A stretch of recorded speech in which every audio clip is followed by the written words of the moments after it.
Bienvenue dans la FAQ numéro 6 du Grand JRJ.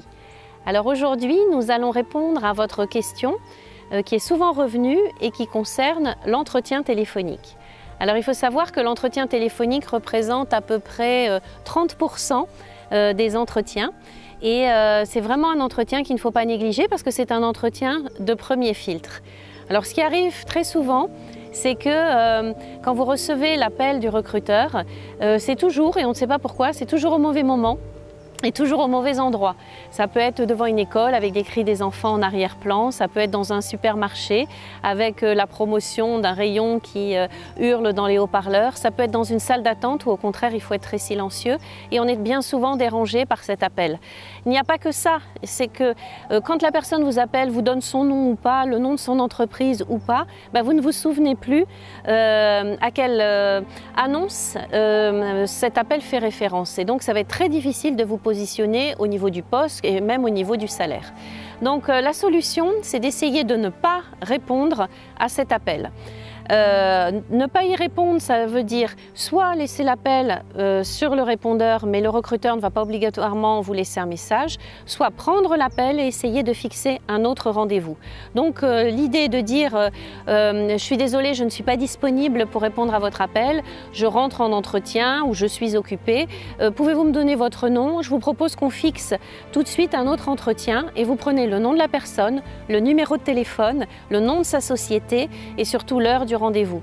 Faites très attention. Le recruteur peut vous dire ne vous inquiétez pas, je vous rappelle dans une demi-heure. Et bien souvent, il ne vous rappelle jamais parce que derrière vous, il y a peut-être 10, 20, 30 ou 40 candidats auprès desquels il va téléphoner et finalement, une fois qu'il aura rempli sa liste de bons candidats potentiels, il n'aura plus besoin d'avoir cet entretien téléphonique avec vous. Donc c'est l'idée, c'est son nom, ses coordonnées, son entreprise, une date et une heure de rendez-vous.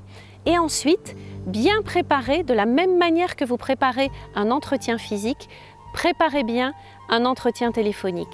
Isolez-vous le jour J dans une pièce. Prévoyez une table au milieu de la pièce autour de laquelle vous pouvez circuler.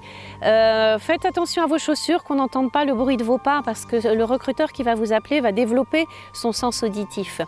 Déposez sur la table des feuilles qui correspondent à l'historique de l'entreprise, des éléments qui vont être importants pour vous, votre CV, même quelque chose que vous voulez dire, pourquoi pas votre pitch. Disposez tout ça sur la table. Si vous avez besoin d'un ordinateur, posez-le également, mais allez directement dans le menu pour pas qu'on vous entende au téléphone en train de jouer sur le clavier et préparez bien cet entretien. Vous pouvez aussi avoir un entretien par Skype, donc ça arrive souvent, donc là c'est dans un autre format, mais là aussi préparez l'entretien, regardez, posez votre ordinateur, faire des tests, faites des tests, testez votre voix, regardez le fond, regardez ce que va voir le recruteur via la caméra et préparez bien cet entretien.